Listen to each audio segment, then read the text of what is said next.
friends, welcome to Kavithasamayalarai. இன்னைக்கு நம்ம பார்க்க போற ஸ்பெஷல் ரெசிபி நல்ல சுவையான சிக்கன் ஃப்ரை. நல்ல கொஞ்சம் ஸ்பைசியா, டேஸ்டியா, நல்ல வாய்க்கு ருசியா ஒரு சிக்கன் ஃப்ரை சாப்பிடணும்னு நினைச்சீங்கன்னா கண்டிப்பா இந்த செட்டிநாடு ஸ்டைல் சிக்கன் ஃப்ரையை ட்ரை பண்ணுங்க. ரொம்ப நல்ல டேஸ்டா இருக்கும். ரொம்ப ஒரு அருமையான ரெசிபி இது. இங்க நல்ல ஃப்ரெஷ்ஷான ஸ்பைசஸை யூஸ் பண்ணி ஸ்பெஷலான மசாலா ரெடி பண்றோம். அதில் இந்த சிக்கன் ஃப்ரையை ரெடி பண்ணுறாங்க.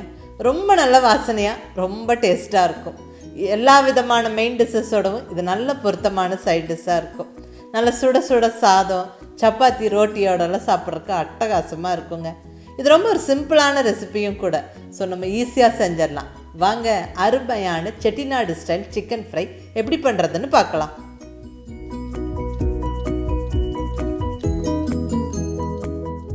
இப்போ இங்கே ஒரு 1/2 கிலோ அளவுக்கு சிக்கன் எடுத்துருக்கிறேன். போனோடு இருக்கிற சிக்கன் பீசஸ் தான் எடுத்துருக்கிறேன். இதை நல்லா 2-3 வாட்டி கழுவி நல்லா க்ளீன் பண்ணி ரெடியாக எடுத்து வச்சாச்சு.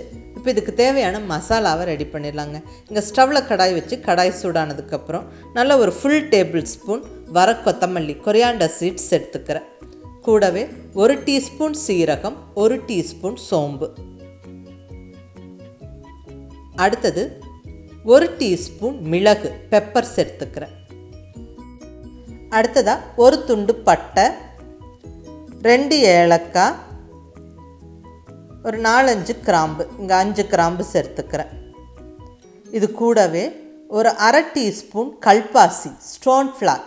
இது நல்ல ஒரு வாசனையும் டேஸ்ட்டும் கொடுக்கும். ஸோ முடிஞ்ச வரைக்கும் கல்பாசி சேர்த்துக்கங்க. சப்போஸ் இல்லைன்னா ஸ்கிப் பண்ணிக்கலாம். இப்போ இதை நல்லா வறுத்து விட்டுறணும். நல்லா இந்த ஸ்பைசஸ் நல்லா பொரிஞ்சு வாசனை வர வரைக்கும் வறுப்படணும். கரிஞ்சிடாமல் மீடியம் ஃப்ளேமில் ஸ்டவ்வை வச்சுக்கிட்டு வறுத்து விடுங்க. இது ஓரளவுக்கு வறுத்ததுக்கப்புறம் மிளகாய், இங்கே 6 மிளகாய் சேர்த்துக்கிற வர மிளகாய். நீங்கள் உங்களுடைய டேஸ்ட்டுக்கு தகுந்த மாதிரி மிளகாவை டிசைட் பண்ணிக்கோங்க.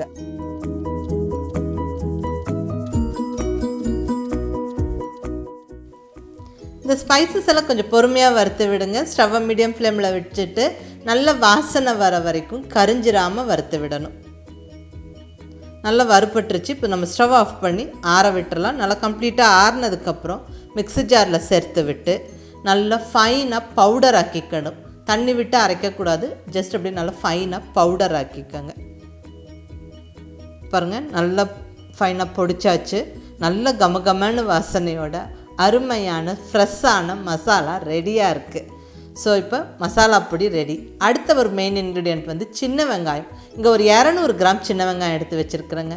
சின்ன வெங்காயம் சேர்த்து நம்ம இந்த சிக்கன் ஃப்ரை செய்யும்போது ரொம்ப நல்ல ஒரு டேஸ்ட் இருக்கும்.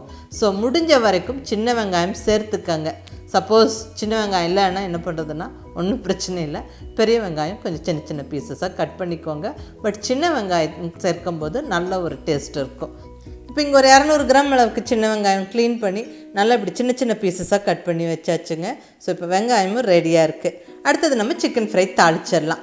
இங்கே ஸ்டவ்வில் கடாய் வச்சாச்சு. கடாய் நல்லா சூடானதுக்கப்புறம் நல்ல ஒரு 2 டேபிள் ஸ்பூன் ஆயில் சேர்த்துடலாம். இந்த ஆயில் நல்லா சூடாகட்டும். நம்ம ஃபஸ்ட் இன்க்ரீடியண்ட்டை நல்லா பொடியாக நறுக்குன்னு பச்சை மிளகாவை போட்டு விட்டுறலாங்க. இந்த பச்சை மிளகாய் நல்லா ஃப்ரை ஆகட்டும். நம்ம சிக்கன் ஃப்ரைக்கு நல்ல ஒரு ஃப்ளேவரும் டேஸ்ட்டும் கொடுக்கும். நான் ஏற்கனவே சொன்ன மாதிரி காரம்லாம் உங்களுடைய டேஸ்ட்டுக்கு தகுந்த மாதிரி டிசைட் பண்ணி சேர்த்துக்கங்க. இது கொஞ்சம் ஸ்பைசியான சிக்கன் ஃப்ரை, பட் ரொம்ப நல்ல டேஸ்ட்டாக இருக்கும். நீங்கள் கண்டிப்பாக ட்ரை பண்ணி பாருங்கள், உங்களுக்கே தெரியும். இப்போ இதில் நல்ல ஒரு கொத்து ஃப்ரெஷ்ஷான கருவேப்பிலை சேர்த்தாச்சு. இப்போ நம்ம கட் பண்ணி வச்சுருக்கிற சின்ன வெங்காயம் சேர்த்து விட்டுறலாங்க. சின்ன வெங்காயத்தை நல்லா வதக்கிடலாம். நல்லா கலர் மாதிரி வர வரைக்கும் நல்லா வதங்கணும். அப்போ தான் அந்த ஃப்ளேவரும் டேஸ்ட்டும் நல்லாயிருக்கும். ஸோ கொஞ்சம் பொறுமையாக ஒரு 3-4 நிமிஷம் வறுத்து விடுங்க.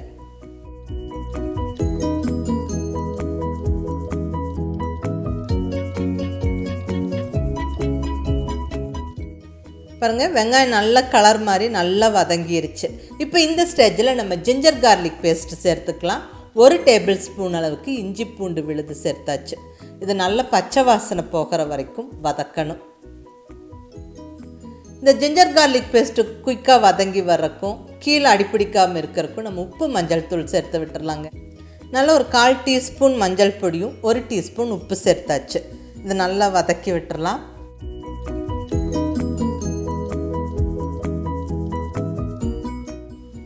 நல்லா வதங்கிருச்சு. இப்போ இந்த ஸ்டேஜில் நம்ம சிக்கனை சேர்த்துடலாங்க.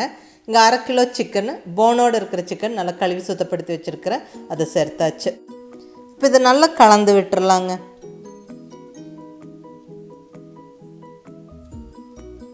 நல்லா ஸ்டவ்வை ஹை ஃப்ளேமில் வச்சுக்கிட்டு நல்லா கலந்து விட்டுருங்க. நல்லா அந்த சிக்கன் வந்து டக்குன்னு கலர் மாதிரி நல்லா ஒரு நிமிஷம் வதங்கிடும். இப்போ இந்த ஸ்டேஜில் நம்ம லிட்டை வச்சு க்ளோஸ் பண்ணி ஸ்டவ்வை மீடியம் ஃப்ளேமில் வச்சு விட்டுறலாம். நல்லா ஒரு 5-6 நிமிஷம் குக் ஆகட்டும். சிக்கனுக்கு நம்ம தண்ணி எதுவும் சேர்க்கலை, பட் அதுவே தண்ணி விட்டு வெந்து வரும். நான் ஒரு திக் பாட்டம் கடாயில் சிக்கனை போட்டு விட்டுருக்குறேன் பாருங்கள், அதுவே தண்ணி விட்டு வெந்திருக்குது பாருங்கள். இவ்வளோ தண்ணி இருக்குது. இதுலேயே வந்து சிக்கன் குக் ஆகிடும். சப்போஸ் உங்களுக்கு டவுட்டாக இருந்துச்சு அப்படின்னா நீங்கள் ஜஸ்ட் ஒரு 1/2 டம்ளர் தண்ணி மட்டும் சேர்த்துக்கோங்க. அதிகம் தண்ணி விட வேண்டாம். ஏன்னா இங்கே சிக்கனை வந்து கொஞ்சம் ட்ரையாக ரோஸ்ட் பண்ண போகிறோம். ஸோ அந்தளவுக்கு தண்ணி சேர்த்தா போதும். அகைன் நல்லா க்ளோஸ் பண்ணி வச்சு 5-6 நிமிஷத்துக்கு குக் பண்ணுங்கள். இப்போ ஒரு 5 நிமிஷம் கழித்து ஓப்பன் பண்ணுறேன் பாருங்கள். நல்லா தண்ணி ரெடியூஸ் ஆகிருக்கு, நல்லா சுண்டியிருக்கு. சிக்கனும் நல்லா ஆல்மோஸ்ட் வெந்துருச்சுங்க. இப்போ ஸ்டவ்வை சிம்மில் வச்சுக்கிட்டு நம்ம ரெடியாக வச்சுருக்கிற மசாலா பவுடரை ஆட் பண்ணிடலாம். நல்லா ஈவனாக கலந்து விட்டுறலாங்க. இந்த சிக்கனோட இந்த மசாலா பொடி சேர்ந்து நல்லா வதங்கி வரணும்.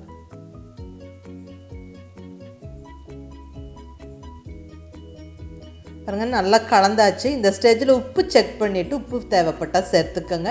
நம்ம ஏற்கனவே உப்பு சேர்த்துருக்குறோம். மசாலா பொடி சேர்த்ததுக்கப்புறமும் செக் பண்ணிவிட்டு உப்பு தேவைப்படும் போது சேர்த்துக்கோங்க. நல்லா கலந்து விட்டுறலாம்.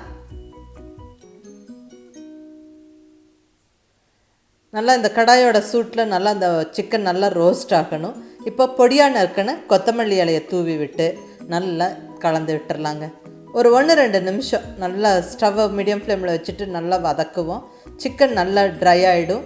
அதாவது அந்த மசாலா பிடிச்சி நல்லா ரோஸ்ட் ஆகிடும். பாருங்கள், எண்ணெய் பிரிஞ்சு நல்லா சூப்பராக ஜம்முன்னு ரெடி ஆகிடுச்சு. அவ்வளோதாங்க, சுவையான செட்டிநாடு சிக்கன் ஃப்ரை ஜம்முன்னு ரெடி ஆயிடுச்சு. நல்லா அந்த ஃப்ரெஷ்ஷான ஸ்பைசஸ் யூஸ் பண்ணி அருமையான ஒரு மசாலா பொடி தயாரித்து நல்லா இந்த சிக்கனோட நல்லா நிறையா சின்ன வெங்காயம் சேர்த்து வதக்கணும். அட்டகாசமாக இருக்குங்க டேஸ்ட்டு. நல்ல வாசனையாக நல்ல டேஸ்ட்டாக இருக்கும். நல்ல ஒரு ஸ்பைஸியாக வாய்க்கு ருசியாக ஒரு அருமையான சிக்கன் ஃப்ரை சாப்பிடணுன்னா கண்டிப்பாக இந்த செட்டிநாடு சிக்கன் ஃப்ரை ட்ரை பண்ணுங்கள். ரொம்ப நல்லாயிருக்கும். எல்லா விதமான மெயின் டிஷ்ஷஸோடவும் இது ரொம்ப நல்ல ஒரு பொருத்தமான சைட் டிஷ்ஷாக இருக்கும். நல்ல சுட சுட சாதம் சப்பாத்தியோடலாம் அட்டகாசமாக இருக்கும்.